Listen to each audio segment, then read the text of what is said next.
रूस और यूक्रेन काफी सारी मिन्नतों के बाद अमेरिका की, ट्रंप की, अब भी एक दूसरे के आमने सामने खड़े हैं। ट्रंप ने सत्ता में वापस आने के बाद बहुत कोशिशें की, बहुत प्रयास किए कि यूक्रेन मान जाए, रूस मान जाए। पुतिन से फोन पर कई दफा बातचीत की, यूक्रेन के राष्ट्रपति के साथ मिलकर बातचीत की, जेलेंस्की के साथ की वो मान जाएं, लेकिन दोनों मानने को तैयार नहीं है। और इस बीच 3 साल हो गए हैं इस युद्ध को, लेकिन ये युद्ध जस का तस अब भी वैसे का वैसे ही बना हुआ है। कोई भी पीछे हटने को तैयार नहीं है, ना जेलेंस्की पीछे हटने को तैयार है और ना ही पुतिन हार मानने के लिए तैयार है। इसीलिए ये युद्ध अब भी उसी तरीके से, उसी ढर्रे पर सीधे सीधे चलता आ रहा है। हाल ही में आपको याद होगा, जेलेंस्की की ओर से एक इंटरव्यू दिया गया था। इस इंटरव्यू को जब वो दे रहे थे तो 2 भविष्यवाणियां उन्होंने की थी, पुतिन को लेकर और युद्ध को लेकर। पुतिन को लेकर ये भविष्यवाणी थी जिसके बाद पूरी दुनिया चौंक गई थी। उन्होंने ये कहा था कि पुतिन जल्द ही मर जाएंगे, और फिर वो कहते हैं जल्द ही युद्ध भी समाप्त हो जाएगा। इन 2 भविष्यवाणियों के बाद पूरी दुनिया हैरत में थी, आखिर उन्होंने ऐसा कहा क्यों? क्या कोई साजिश जेलेंस्की रच रहे हैं पुतिन के खिलाफ जिससे पुतिन को नुकसान पहुंचे, या उनकी सेना कोई बड़ी साजिश यहां पर रच रही है कि ताकि पुतिन का, रूस का ही खात्मा हो जाए? इसको लेकर कई सारी अटकलें यहां पर लगने लगी थी, और अब जो खबर सामने आई है मॉस्को से, वो सबको हैरान कर दे रही है। और उस घटना को यहां से जोड़ा जा रहा है जेलेंस्की के इसी बयान से, जो उन्होंने पुतिन को लेकर कहा, इस युद्ध को लेकर कहा कि पुतिन जल्द ही मर जाएंगे और युद्ध खत्म हो जाएगा। आपको बता दें, पुतिन की एक सरकारी गाड़ी में बड़ा ब्लास्ट हुआ है, एक बड़ा धमाका उसमें हुआ। अचानक से आग लग गई, इंजन में आग लगी और धीरे धीरे पूरी गाड़ी में ये पूरा ब्लास्ट हो गया। 2 करोड़ की ये लग्जरी गाड़ी थी जिसमें पुतिन सफर किया करते थे, उनकी सरकारी कार का ये हिस्सा थी।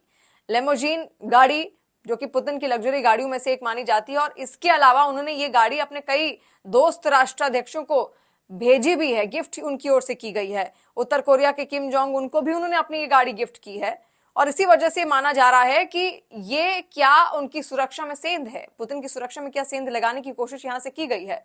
इसको लेकर अब तमाम सवाल दुनिया भर से उठने लगे हैं, और इसको सीधे जोड़कर देखा जा रहा है जेलेंस्की की उसी भविष्यवाणी के साथ कि आखिर इतने आत्मविश्वास के साथ जेलेंस्की ने उस वक्त कैसे कहा था उस इंटरव्यू में कि पुतिन जल्द ही मर जाएंगे।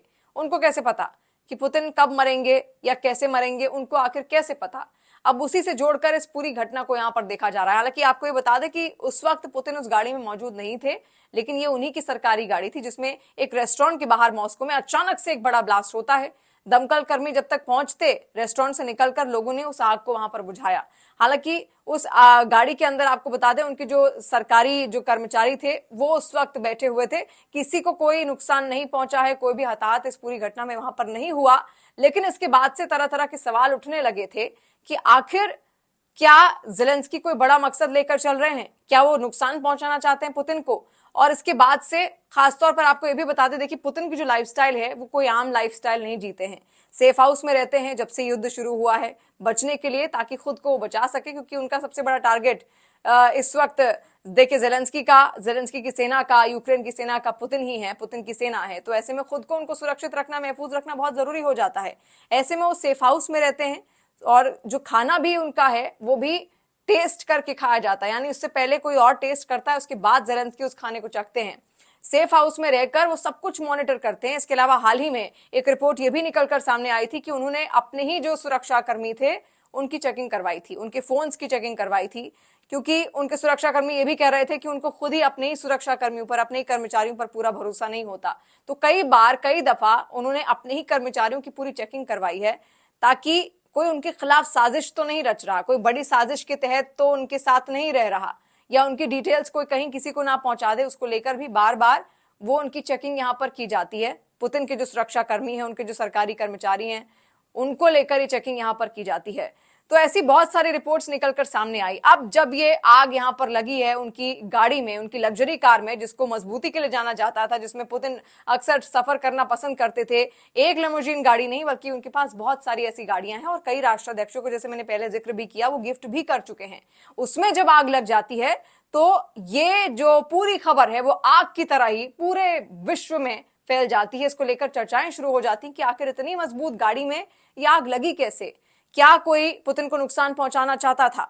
अब ये जो पुतिन को नुकसान पहुंचाना चाहता है ये कहां से है? क्या ये यूक्रेन की तरफ से कोई साजिश रची जा रही है, जेलेंस्की की ओर से कोई साजिश रची जा रही है, यूक्रेन की सेना की ओर से कोई साजिश रची जा रही है, या फिर पुतिन के घर के अंदर ही कोई ऐसा है जो घर का भेदी है, जो पुतिन के खिलाफ साजिश रचना चाहता है और पुतिन को सत्ता से बेदखल करना चाहता है? आपको क्या लगता है, क्या कारण हो सकते हैं पुतिन की इस गाड़ी को टारगेट करने के? क्या वाकई इसको टारगेट किया गया, या इसको कोई घटना ही हम यहां पर कहें? क्या कहना चाहिए इसे? आप कमेंट सेक्शन के जरिए अपना फीडबैक हम तक जरूर